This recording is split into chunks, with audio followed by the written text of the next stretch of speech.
Hi, my name is Alvin, and in this video I'm going to show you how to wash clothes using a twin tab automatic washing machine. So first you need to check the machine if it is a 110 volts or 220 volts. Since we are here in the Philippines, we are using a 220 volts. So plug the machine first, 220 volts. Turn on the machine. Add some water on it. Add some water inside this washer tub. And add some liquid detergent or laundry detergent.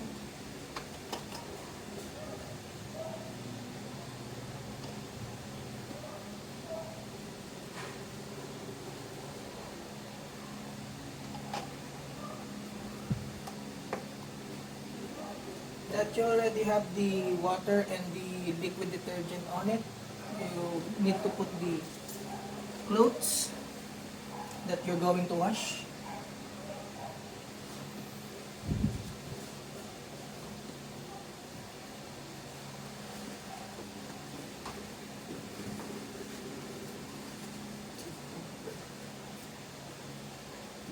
And now you're going to set the washer to wash mode.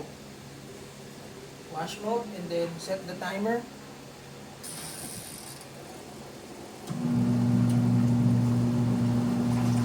And wait until it's finished or until it's done. Now that we already washed the clothes, we are now going to dry the clothes using the dryer machine or dryer equipment. But first, we need to drain the water first from the washer. You're gonna need to put the washer hose on the floor and select the drain mode.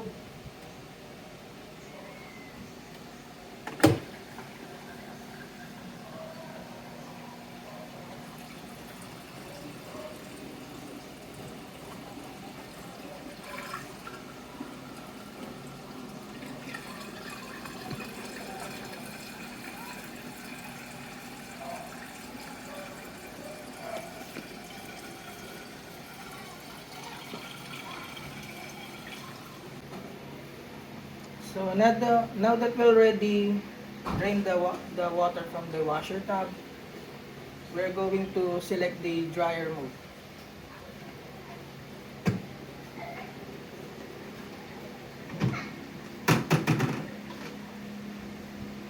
And now we're going to put the washed clothes to the dryer tub or the dryer machine equipment.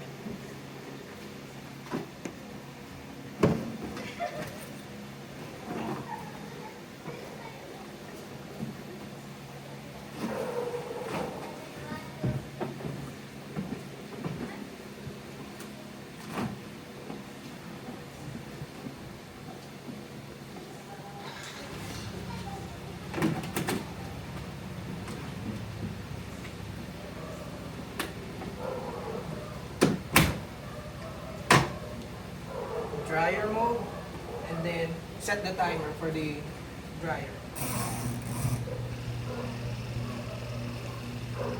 And wait until it finishes or until it's job done. Thank you.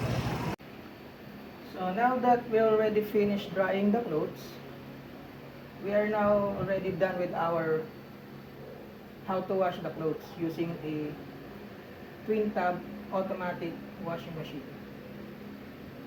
But first and lastly, you need to turn off the machine. Turn off.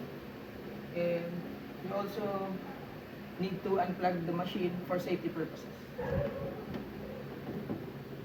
And then put back the drain hose.